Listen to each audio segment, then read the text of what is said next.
J'espère que vous avez une belle carrière d'humour devant vous. Hein? Ça vous donne confiance, ça, j'imagine? C'est une grosse journée. C'est une grosse journée.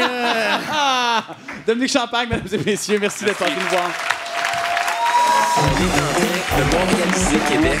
Pas besoin d'être sûr de les écouter. C'est gratis. On est chanceux de vivre dans un pays où la démocratie s'exerce.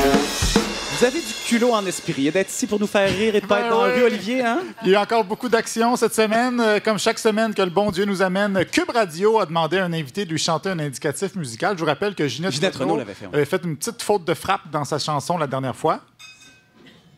Ah! Je suis Ginette Renaud et vous écoutez Club Radio! Club Radio, oui. Ben cette semaine, c'est Mario Pelcha qui était de passage. On écoute. Moi je suis chez Cube, Cube dans la pluie, Cube dans la pluie. Cube dans la pluie, fallait y penser. J'ai hâte qu'ils reçoivent Robert Charlebois pour qu'il chante « Entre deux joints, tu pourrais te grouiller le cube » ou Alex Nevsky qui chanterait « Cube, cube, cube, cube, cube, cube ». Ça devrait être assez bon. Sinon, du côté d'Ottawa, grosse nouvelle, alors qu'on apprenait que le député conservateur Tony Clement s'était un petit peu filmé en train d'un petit peu se jouer dans les culottes. Une activité qui était présentée différemment selon la personne qui rapportait la nouvelle. Petit montage. L'ancien ministre sous Stephen Harper a admis avoir envoyé des images et une vidéo sexuellement explicite. Il s'est fait pogner dans une affaire de sexto, là. Après avoir partagé des photos intimes de lui-même sur Internet. Écoute, prétextant une personne à l'autre bout, il s'est fait aller sur le plan sexuel de façon rondelette. Puis lui, finit en quelques instants à y envoyer des photos de sa zouise. Des vidéos. Et des vidéos de lui, on dit sexuellement explicite. Ben voyons. Non, lui, c'était une vidéo de Tarzan en action. Il se photographie tout nu, puis il envoie ça à une fille, il pensait que c'était une jeune russe de 20 ans. C'est qu'il a envoyé des photos de ses organes génitaux, en action. Oui, un bon film d'action comme James Bond, Batman ou la série des XXX Men, toujours divertissant.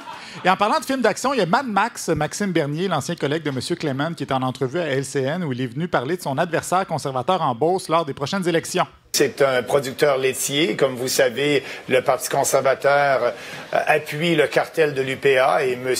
Lehoux veut garder ses privilèges. Oui, le puissant cartel des producteurs laitiers, après le cartel de Cali, le cartel de Saint-Hyacinthe. Je pense d'ailleurs que Netflix prépare une série comme Narcos, ça va s'appeler Lactose. Ah, elle est bonne! Succès garanti.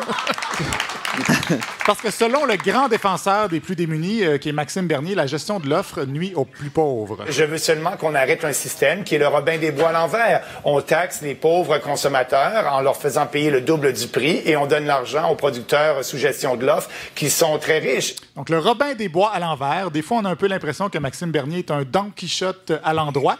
On se rappelle qu'il avait quitté son parti, entre autres, en raison de la gestion de l'offre par conviction. La conviction qu'il n'allait jamais devenir chef des conservateurs.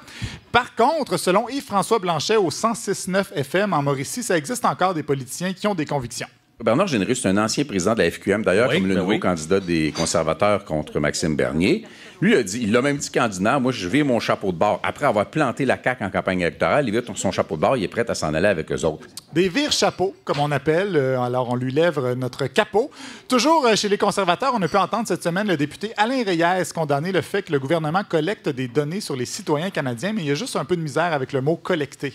On a un premier ministre qui fait la leçon aux parlementaires, aux Canadiens, en défendant Statistique Canada, qui collecte des données confidentielles, personnelles des citoyens, sans leur consentement. Le gouvernement libéral collecte des informations personnelles et confidentielles. Alors, il y avait peut-être en tête son collègue Tony, qui lui aussi partage des données personnelles en action, je vous le rappelle. Justin Trudeau, lui, n'est pas en reste encore cette semaine. Vous allez aimer ça, Denise. Il n'a pas aimé que les conservateurs essaient de foutre le bordel à la Chambre des communes. Je comprends qu'il voudrait bien avoir ce CAHU et cette confusion encore une fois. Oui, les conservateurs veulent créer le CAHU, alors que M. Trudeau, lui, préfère travailler, même s'il ne sait pas comment accorder ce verbe-là. Monsieur le Président, nous amenons de façon concrète une prise sur la pollution à travers le pays. Nous préférons toujours travailler avec les provinces. Il préfère toujours travailler avec les provinces. C'est plus rapide, je trouve. Arrondi. La députée du NPD, Karine Trudel, elle en avait long à dire sur l'importance de l'immigration. Elle avait un argument de taille. Et on doit se rappeler, j'espère que nous tous ici présents ou les députés à la Chambre des communes, on est tous issus de l'immigration. lorsque nous sommes arrivés en bateau, il y a des milliers d'années, ben, on était des immigrants. Oui. Dans le quartier est plus vieux qu'on le pensait. Ça nous rajeunit pas, hein, Julien? Ça nous rajeunit pas. D'ailleurs, François Lambert, qui était à Tout le monde en parle la fin de semaine dernière pour présenter son nouveau livre, qui est, si j'ai bien compris, un recueil de ses statuts Facebook, mais en plus élaboré, ben lui aussi nous a fait voyager dans le temps. Si on veut faire un choix de société, ça se fera pas en 1 mois, ça va se faire sur 25 ans. Il va falloir commencer à changer la génération actuelle pour que cette génération-là soit la génération future.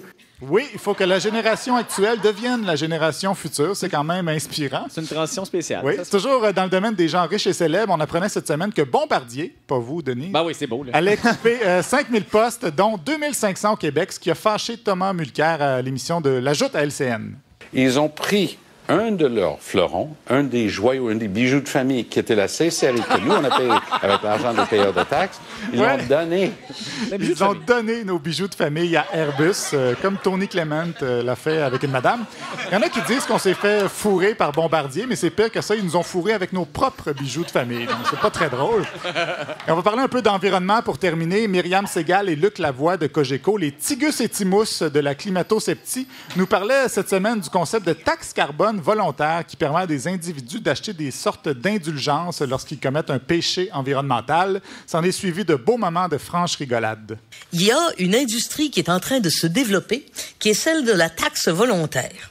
On essaye de te convaincre que si tu t'en vas passer 2 semaines dans le Sud, tu devrais acheter des crédits carbone pour te faire pardonner de prendre l'avion. Qui a pensé à ça? Ris pas.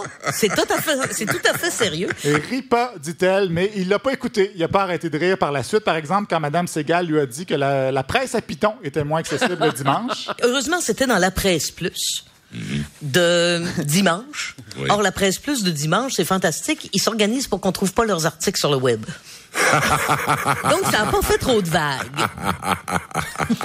Je l'aime d'amour.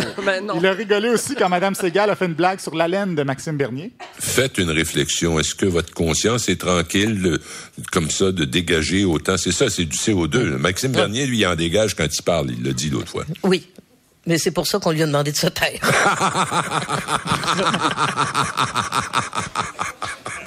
Elle était bonne quand même. Et la conclusion de M. Lavoie au sujet des gens qui veulent compenser leurs émissions de gaz à effet de serre. Je sais pas si tu sais, Myriam, mais je suis, comme toi, un citoyen d'abord et avant tout. Puis leur concept, ils peuvent se le passer, tu sais où. Alors, à ceux qui veulent sauver la planète, Luc Lavoie répond « LOL ». Et d'ailleurs, vous avez été plusieurs à nous dire que le rire de Luc Lavoie ressemblait à celui dans la chanson « Thriller » de Michael Jackson. On peut l'écouter?